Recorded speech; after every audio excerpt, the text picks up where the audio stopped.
This podcast is sponsored by nobody. Hey dudes, welcome to Splat from the Past, the only 80s themed horror sci-fi show where things can get totally radical. Now today I will be welcoming the multi-talented, legendary character actress Natalija Nogulich.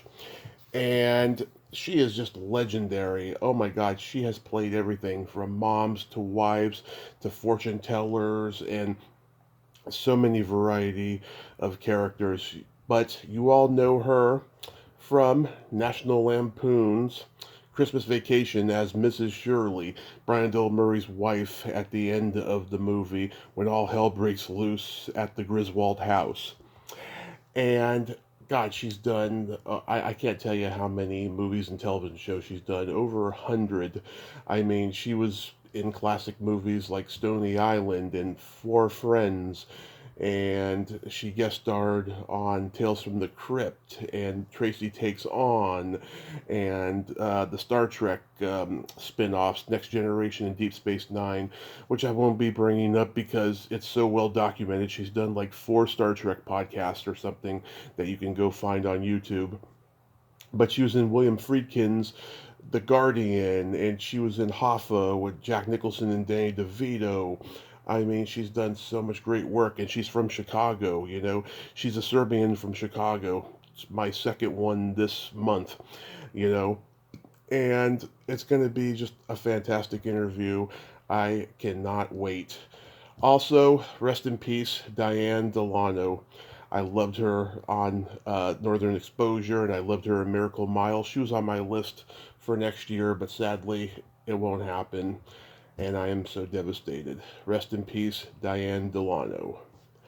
So yeah, here is my interview with Natalija Nogulich.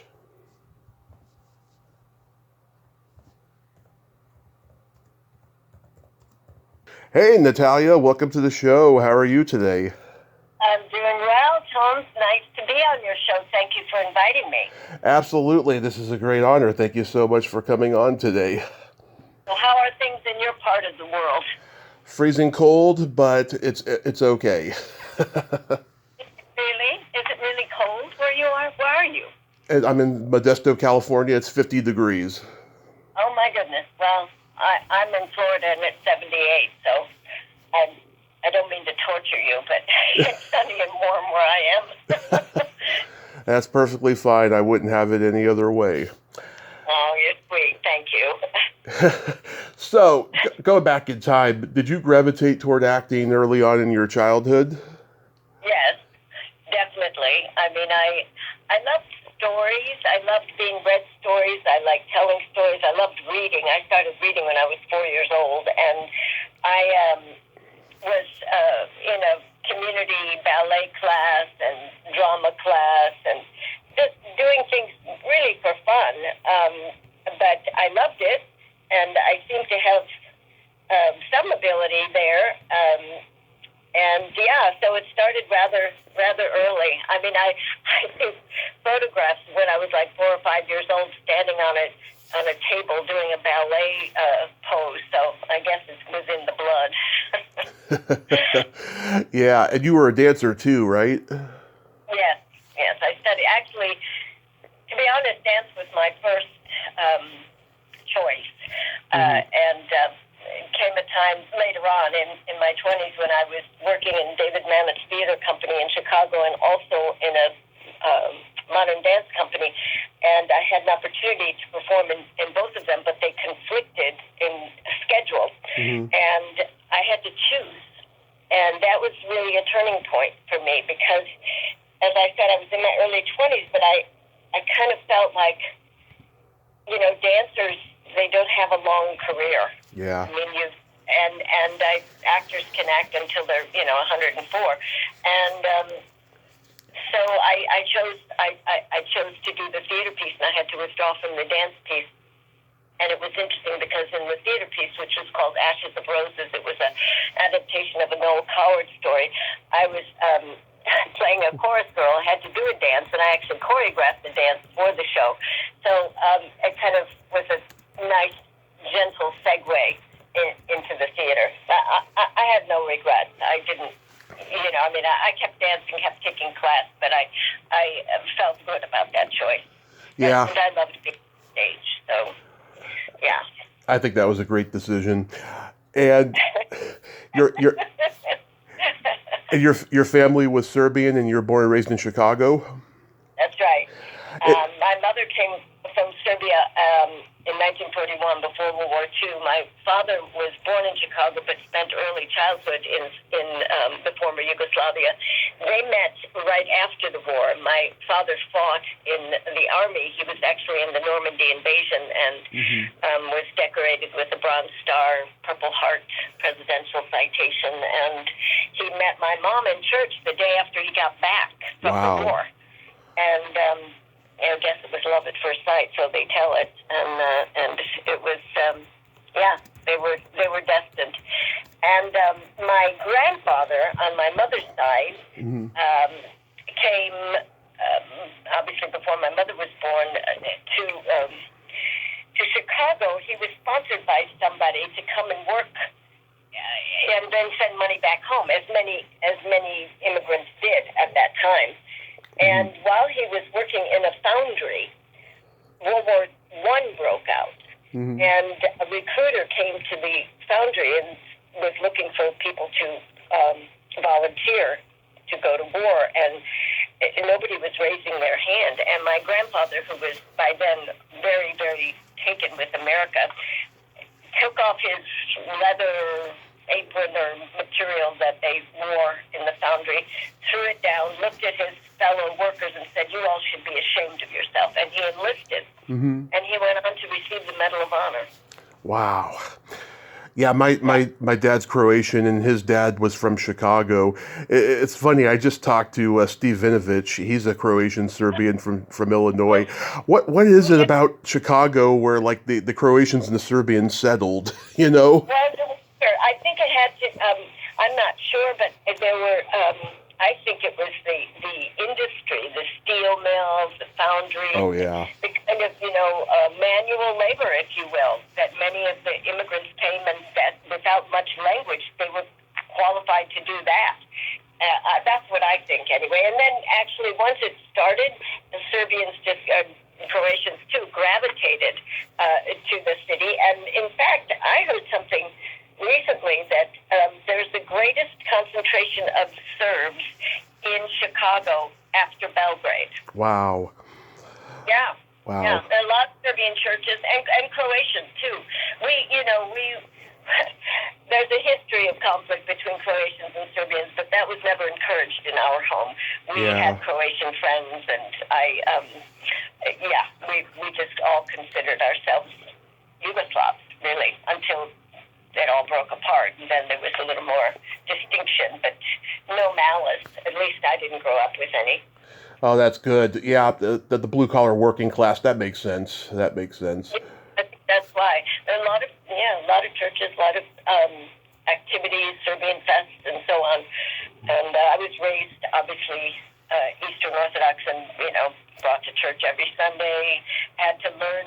We spoke Serbian at home a bit. My grandmother lived with us for a while, and of course, she didn't bother to learn the language, so we had to speak with her. But then my mother insisted we go to Serbian school on Saturdays and learn the Cyrillic alphabet and all this stuff, and which was cutting into my ballet and acting classes. I went because I was, mandated to go, and I wasn't sorry that I learned, to read and write the Cyrillic. I mean, I can't do it very swiftly. I can do it painstakingly, but it's good to have another language growing up, because I believe that it's easier to learn a second, third, or fourth language after that, because at an early age you're not married to one form of sounds. You have English. I think it's true for most kids that grow up bilingual. They acquire others. And of course, Europeans, most of them speak 3 or 4 languages. It's not unusual.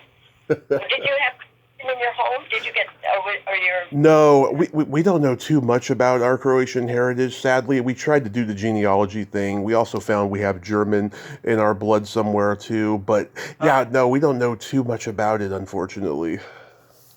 Well, you you're not first generation American. That's probably why, right? Probably, yeah.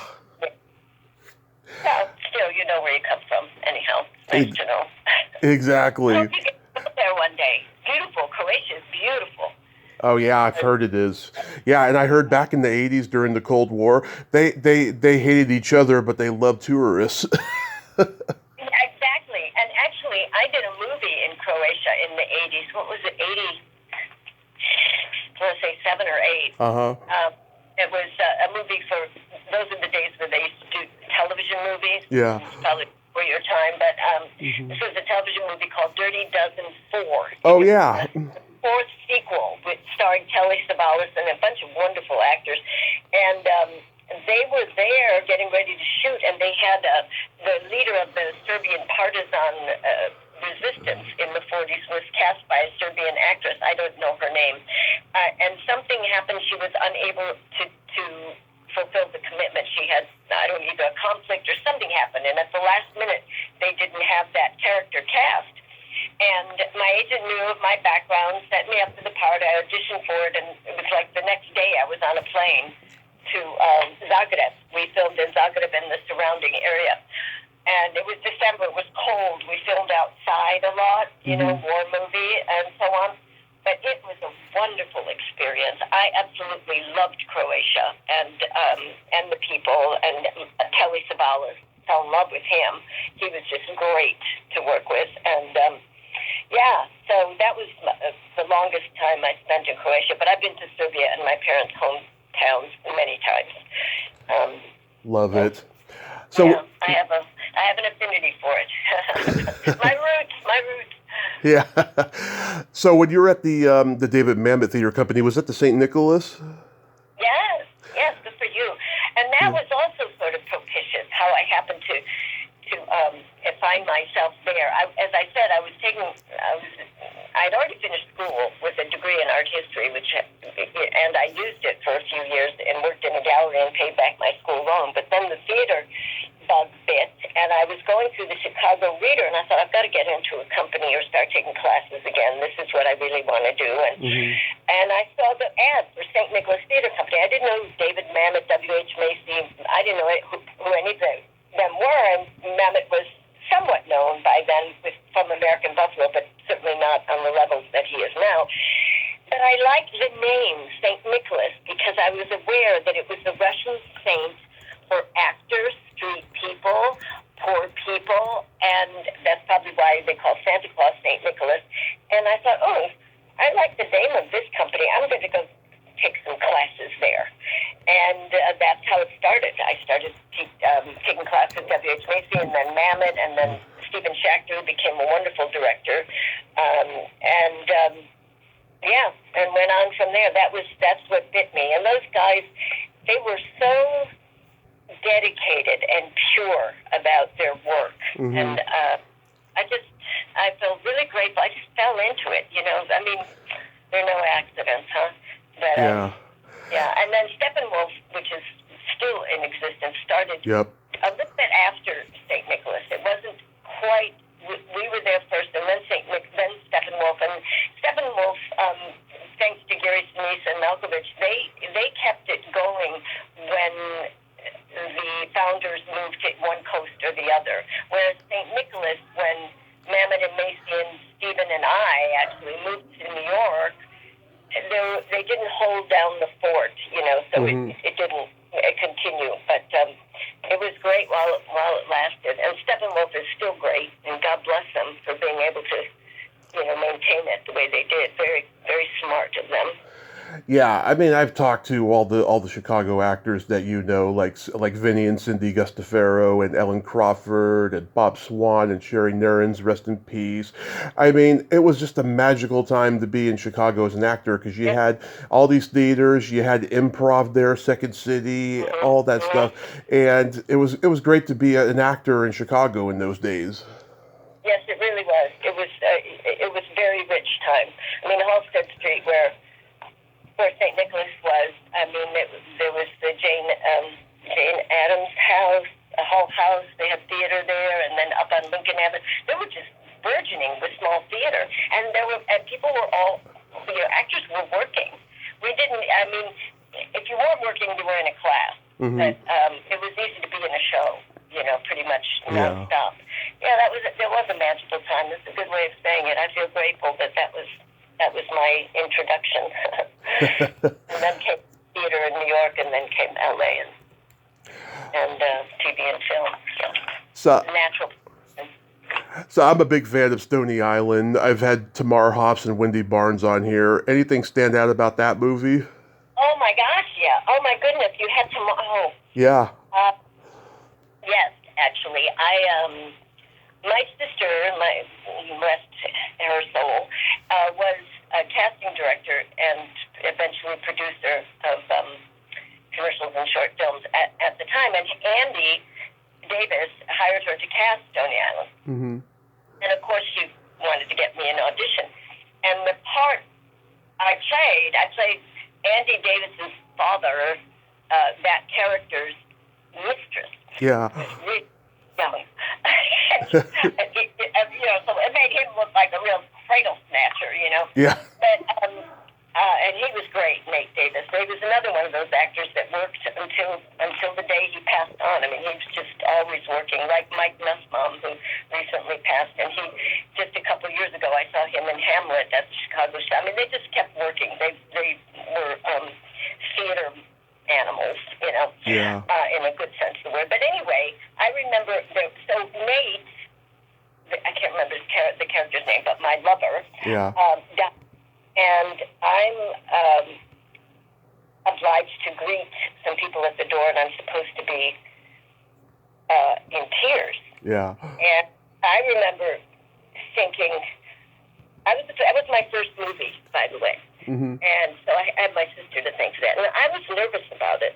I thought, am I going to be able to produce the emotion? And the thing is, I've learned since that most of the time, in reality, people who have to weep try not to weep. That's the reality. But anyway, I felt an obligation. And I was at a bar that had music, some other Rocco Jans who worked at St. Nicholas too. And I saw Macy, who was my teacher then, and I went over to him and I said, I gotta talk to you. And he said, what's up? I said, I have to cry in this scene coming up in a couple of days.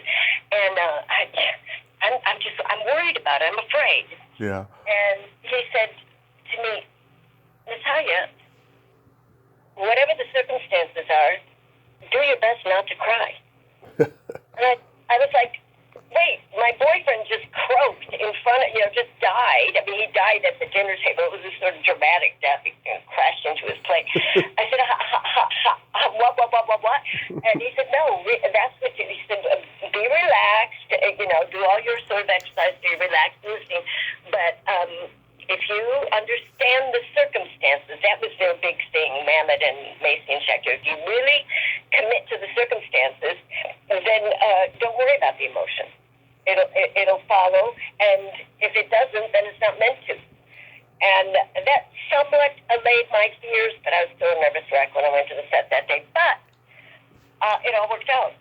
It all worked out. I was able to have the emotion that I put on myself was required. The director, I've never been with a director that says, okay, now you have to break down in tears at this point. They're smarter than actors, and they know better than to say that. But that was sort of a big turning point for me. And I met wonderful people on that set, too. And it was just great. It was just a great experience. And how lucky for me to be in Chicago at that time to do that movie, which I don't have to tell you how great it was. And you look adorable in that little hippie dashiki you're wearing. Thank you. I still have a color 8x10 of that. Yeah. I mean, and Andy, when I see Andy later, I did Steal Big, Steal Little with Andy years later, and right. We would joke about it. He goes, yeah, there's my father's young mistress, walking around. But anyway, yeah, Andy was great. I really made Chicago proud, Andy Davis did. Oh, yeah. You're my second guest from Four Friends. I talked to Jody Thielen a couple of years ago. Anything stand out about that? She's amazing, isn't she? She's a cracker. Yeah. Oh, yeah. Really good. I enjoyed that, too. Well, I mean, adored Arthur Penn's work before I met him. Oh, the best. A nervous wreck when I met him because he was the Arthur Penn. And since, I stayed in touch with him somewhat. I didn't get to work with him again, but he was instrumental in introducing me to other people. And he was a master. He was really a master. And that was another thing that I happened to get while I was in Chicago. I was living in L.A. I spent about a year in L.A. before I realized I needed to be in New York. And while I was in L.A., again, my sister, I owe her so much. She was casting. Oh no, she wasn't, but she knew the casting director for Four Friends, and I happened to be going home for Father's Day for the long. And my sister said, I'm going to call Jane and see if she can get you in to meet Arthur. I hear they're looking for a Serbian girl. My sister wasn't casting it, so she didn't know all the details. And I said, yeah, okay, whatever. I'll go by and drop off a picture. No expectations, which should be a lesson to me. The less expectations, the more life unfolds what you're meant to have. So I go over to this casting person. I drop my 8x10 with the resume on the back on the desk, and I walk out, and I go to the elevator. I hit the elevator, and Gene Lasko, Arthur's one of his producers, came running after me, and he said, I just noticed your name. Are you Serbian? I said, yes. He said, can you speak it? I said, yeah. He said, well, you want to come back in and meet Arthur? I was like, humana. They were like, yeah. And they didn't really, I don't know if they had a script for me to look at or if we just talked. I don't think there was a script. We just spoke. We had a conversation. They asked me to sing a Serbian folk song, which I knew a little bit of, and I did that. And that was it. And then I got a call back later where there was a script for me to read. But, so the moral of the story is, go home for Father's Day, I guess. Honor your father. Because if I hadn't been there at that weekend, I don't know. My career's full of stuff like that. Maybe everybody's is. Just that serendipitous moment when you're there and the heavens open up, sort of. Yeah. That was a wonderful experience. How about a lot of people don't remember this one, but I do. Sister, Sister. Yeah, Sister with Judy Ivey, the great, indomitable, unmatchable Judy Ivey, in my opinion. Yeah. What an incredible actress. Very good. And Sister, Bill Condon. Condon, yeah. Yeah, Bill Condon, before he, really became I think it was his first movie, actually. And how did I get that audition? I think it was Judy. Mm-hmm. I was Judy's understudy in Hurly Burly on Broadway, and then later I went into the show. I was her understudy and Sigourney Weaver's understudy. And we got to be pals, as you often do with your understudy, because they're there all the time. And Judy was had lived in Chicago. She was from Texas originally, but she lived in Chicago. And I think she got me the audition. I'm pretty sure. And I didn't have much to say in that movie, but I had a heck of a good time being among all of those folks. And we were the comedic relief. I and Jeff played my husband, wonderful actor. I'm showing my age now by forgetting names, but. That was great, and I stayed in touch. Well, of course, with Judy. I still hear from Judy, but with Bill too. I called him when I was running a theater company to get some help from him along those lines. But anyway, what did you think of that movie? I saw it 20 years ago. I thought it was a nice little, horror thriller. It kind of reminded me in a weird way of Dead Ringers, the David Cronenberg movie that came a year later or so. Yeah, just the whole idea of siblings, in a horror plot. It had that David Cronenberg feel to it. I agree with you. Yeah. And I thought it was pretty good. I thought it held up. Jennifer Jason Leigh was, that was the first time I met her. She was wonderful. Eric Stoltz was wonderful. David Minchenberg played your husband. Well, yeah, he was. We had so much fun. Yeah. And Bobby. This funny relationship, but it was, I mean, on screen, we were great. Off screen. Yeah. And Bobby Pickett, the guy who sings Monster Mash, is in it. Yeah, that's right. And we were in Thibodaux, Louisiana, December, and it was wet and humid and icky, and the weather was, but on the weekend off, I went down to New Orleans and had a nice time down there for a couple of nights. But yeah, Thibodaux was not. But anyway, it was great. I mean, I love to work, so I'm always grateful when I just think, oh my goodness, how fortunate am I? I get to do what I love, because I love to act, and I came to the point where I decided that auditions would no longer frighten me because I took it as an opportunity to act for 5 minutes. I had a talk with myself, and I said, okay, Natalia, you like to act, right? Right. So instead of being fearsome about an audition or nervous or, am I going to get it, blah, blah, blah, just think as an opportunity to do that which you love for 5 minutes. And I'll tell you, it changed the whole audition process for me. I went in there to, enjoy myself rather than try to covet something. And I think I did, better auditions as a result. So anyway, what were you going to ask me? Can you believe... I got all this aside, Anyway. Can you believe it's been 35 years since National Lampoon's Christmas Vacation? No, I don't. And so that means I was 11 when it was played, literally. I mean, shut up. 35 years? Yeah. I cannot believe it. I can't believe it's been 35 years. B, it still holds up, which is astonishing. Yeah. And C, I mean, it's the gift that keeps on giving. I mean, they run it like crazy. Not only at the holidays, but in the summer, too. They do like a Christmas in July thing. I was asked recently to introduce a screening of Christmas Vacation at this really fascinating theater on the southwest suburb of Chicago. I think it was called Woodgrove. It's a theater called the Hollywood Boulevard Theater, and it's covered with posters from all the movies in the 40s, and it's each theater, there's maybe 5 or 6 in there, has a theme.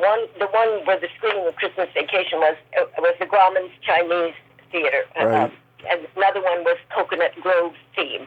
Another one was the Casablanca. Each of the fascinating place, and you could eat.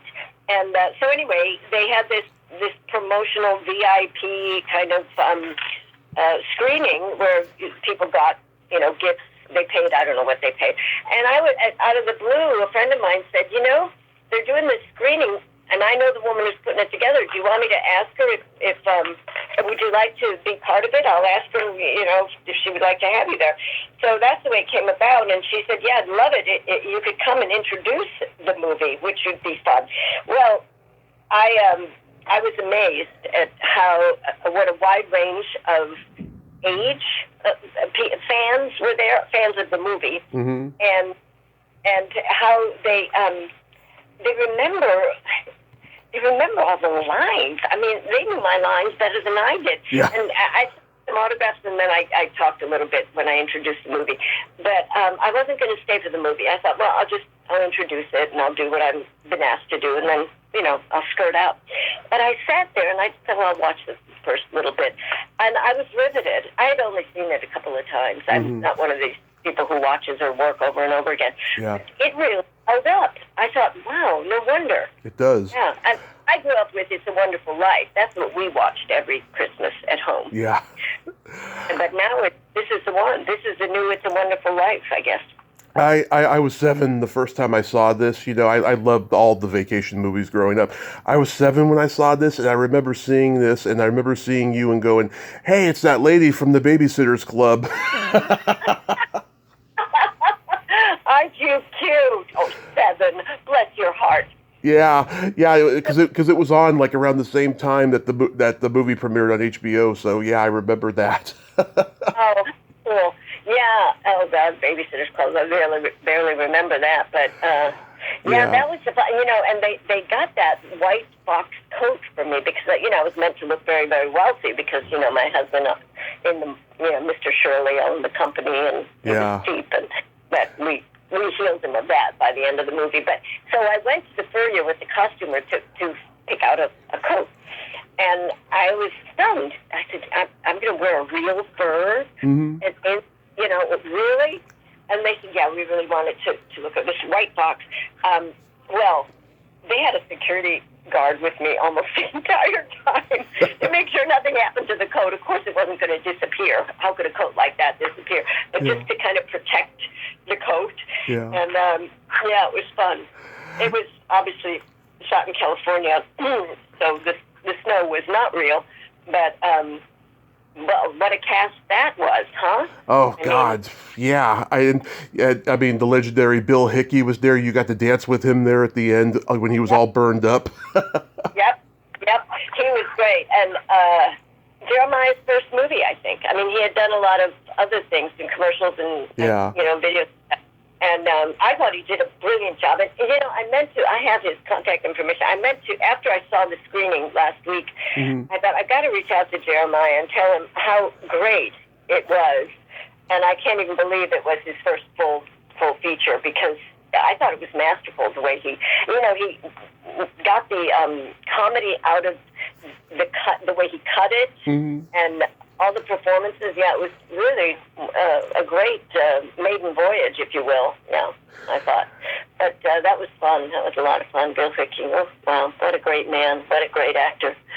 I'm sure you get asked this all the time, but like when Ellen's hand goes from Clark's crotch to your hand back again, was that improvised? Yes. Yes. And they kept it in. God bless them. I have a colored photo of that frame, if you will. Yeah. Where she's got something, and your face is priceless just looking down on it. Yeah, it's pretty funny too. I mean, well, everybody does. Look, Julia Louis-Dreyfus. I mean, come on, that was before Seinfeld. She was great. Yeah. And they were all budding. Juliette Lewis. I mean, it was an amazing cast that he put together. And then it was the other thing, watching it last week, I was thinking, the old-timers who aren't around anymore, Doris Roberts and John Randolph and Jim Marshall. And Diane Ladd's still alive. Yeah, kind of poignant at the same time. Sadly, the genius John Hughes is no longer with us, but what a brilliant writer he was. He sure was. And what's really strange, I just, I'm on my cell phone, and an email just came across from Andy Davis. Really? Holiday greetings. He must have heard us. It's haunted. It's haunted. That's incredible, right? Yeah. There's only one mind in the universe operating. We're all part of it. I love that episode you did of Tales from the Crypt. Madame Vanna is always right. Yes. And Howard Deutsch directed that. You know what was great about that? Another one of those audition experiences where the role was for a 74-year-old woman. And at the time, I was, 30 or something, 30s, in my 30s, whatever. And I said to my agent, really? You want me to go? Yeah, just do it. You can do the accent. You look, exotic, blah, blah, blah. I said, all right, yeah, so I did it. So again, no expectation. I just went in there to have a good time as Madame Benora, and I got said, well, it doesn't matter that she's not 74. That's the way it was written, but not necessarily the way the director thought. But the cool thing about it, and Demi Moore was a doll, and I loved working with her. Howard it really gave me free reign. Oh, no, it wasn't Howard. It was Andy Wolf who directed it. Why did I think it was Howard Deutsch? Yeah. Was it Howard? No, Howard Deutsch did direct that episode. Howard Deutsch, yeah. Andy Wolf was on the set for some other reason. I don't know. He maybe a co-writer or something. Anyway, yeah, he was a co-writer. Howard Deutsch gave me free reign in these scenes to come up with activities. I said, I come from the theater, and I've always been told, you have some action going on, So I either was having the the dark coffee and the brandy, or I was walking plants, or I did the exercises in the one thing, or eating popcorn. I always had, and he was wonderful about it, because whatever you want to do, we'll get you the props. You just, and I think it just really brought to life that character for me, as physical activity often does. Yeah, Andy Volk, I think, was one of the writers of that episode. Oh, yeah. Yeah, but Howard Deutsch directed it, yeah. And then I got to work with Howard again later when he was directing his wife in Caroline in the City. Oh, yeah. I met Leah Thompson once at a Comic-Con. She was a sweetheart, also, I'll tell you. Very gifted. Yeah, very talented lady. Yeah, and then she directed some TV movie, Eye of the Beholder, and she cast me in it, yeah. Oh, that's awesome. We got to work actresses and then as director-actor, so I really appreciated that. How was working with Hurricane Billy Friedkin on The Guardian? I adore Billy Friedkin. God rest his soul. Mm-hmm. I'm so sorry. There's another one I wish would have lived forever. But so smart, so focused, so I had a great time. He saw me in a play. That's how I got that part. I was doing a play called Accomplice at the Pasadena Playhouse, and it was a British comedy, kind of a death trap type comedy thriller. Yeah. And he saw me, and he came backstage afterwards, and I met him, and I just about fainted because I was a fan, and he's also a Chicago man. All these Chicago people, the best.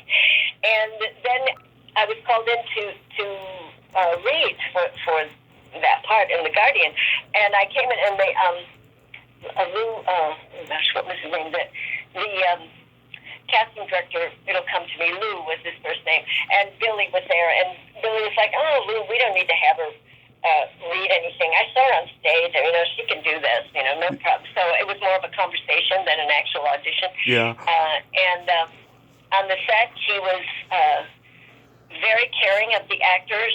That was another high emotional scene when my baby is kidnapped, and and he really was an actor's director. He made sure you had a safe space to do whatever you had to do emotionally, and he also ran a very tight set. No messing around on his set, from the crew or anybody. It was all like, no alcohol, no drugs, no messing around. We're here to work, and boom. And it wasn't like tons of overtime. You get there, you do the work, you do the day, and then you come the next day. I loved it. I would have done anything to work with him again. I just adored him. Yeah. Yeah, that's a very underrated movie. And Dan Greenberg, who co-wrote it, I talked to him before he passed. He's mostly known for comedy, but he got to be a part of a pretty decent horror flick. I should say he was known for I did not. Dan Greenberg. Yeah, he was like a humorist columnist. He wrote all these like really bawdy sex stories in like columns, and he wrote Private Lessons and Private School, those movies. Uh-huh. Yeah. Well, he did a great job on The Guardian, I thought, and it was a wonderful experience. I feel really grateful to have worked with him, because he's one of the truly great directors of our country, I think. I agree. And how lucky can you get? How was working with Tracy Ullman on her show? I love Tracy. I did 2 of hers. Yeah. She, another comedic genius. Yeah. Was there anything she couldn't do? No. And what I enjoyed about her, and this is true for many actors, is the relationship, we were friends, and, we were, I think, out to lunch once, and then another climbing gym, but she kept up the relationship even when we weren't filming, that we were friends, and kept it going, which is a great way to make it believable on screen. Mm-hmm. Very lovely person. And, I did 2 of them, I think. And then I also did a little cameo in a movie called Love You to Death that she was in. Oh, yeah. With Kevin Kline. Directed it, but my scene got cut out. And I was a warden. She was in, I was a warden. It was a very short scene, and I remember Larry Kasdan called me, mm-hmm. and he said, "I have to tell you, after it was all cut together, your scene is not going to be in the movie. I want you to know ahead of time." And he said, I will tell you this. Uh, um, you know an actor named Kevin Costner? I said, yeah. He said, well, I did a movie with him, and he was cut out of it. And then I went on to cast him in a major part in another movie, Silverado or something. I don't know. And I said, well, okay then, Larry, that's fine. I'll be waiting for the call for the next movie that you put me in to make up for cutting me out of this one. That never happened, sadly, but he was very thoughtful and considerate to let me know that, so I didn't discover it while I brought, my whole neighborhood to see it and then find out I wasn't in it. They always say, well, it was running long, whatever. But, yeah, he was great. Do you have anything upcoming you'd like to mention? Yeah, I'm doing a part in a series for Amazon called Scarpetta, which is based on a series of books by Patricia Cornwell about a medical examiner detective called Dr. K. Scarpetta. There are 28 books. And Nicole Kidman is playing Dr. K, and Julie Curtis her sister, and they got great people in it. I have I'm not going to talk too much about my role, but I did a week down there in Nashville in about a few weeks ago actually, and I may be going back down in January when they resume. So that's coming up, and then I don't know what's next after that. I'm kind of I'd like to do a play, to be honest, in Chicago or anywhere. I'm kind of hungry for the boards, as they say. But whatever comes, I'll rejoice in it. In the meantime, I'm writing. I published a novel called One Woman's War, and I'm writing the screenplay of it right now. And wonderful. Placed in the Balkans and New York. And so I enjoy that as my second life, writing. So. Well, no matter what you do, you excel at it, and I know you will excel at all of this. And I thank you so much for coming on today, Natalija. This was such a tremendous honor. Thank you. The honor was mine, and I really enjoyed what you asked me and what we talked about. It wasn't the usual thing, and so I give you credit for a really interesting interviewer, so thank you. Thank you so much, Natalija, and I'm honored that we're Facebook friends now. You have yourself a Merry Christmas, Happy New Year, and be safe out there. Thank you. Merry Christmas to you, too, and a blessed 2025. We'll be in touch. Bye-bye. We'll be in touch. Bye-bye. Well, there you have it. Natalija Nogulich. Ain't she a sweetheart?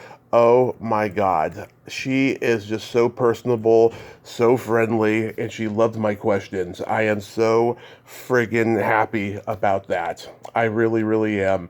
I didn't know how this was going to go, and I'm glad it ended up the way it did.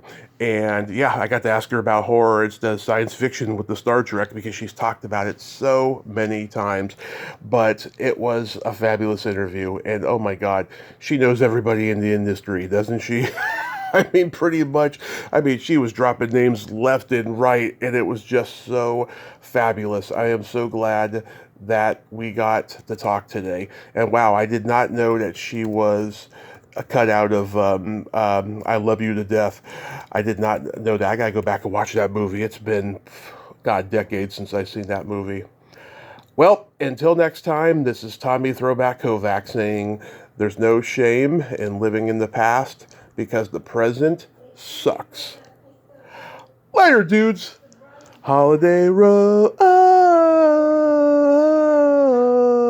Okay, I'll stop now.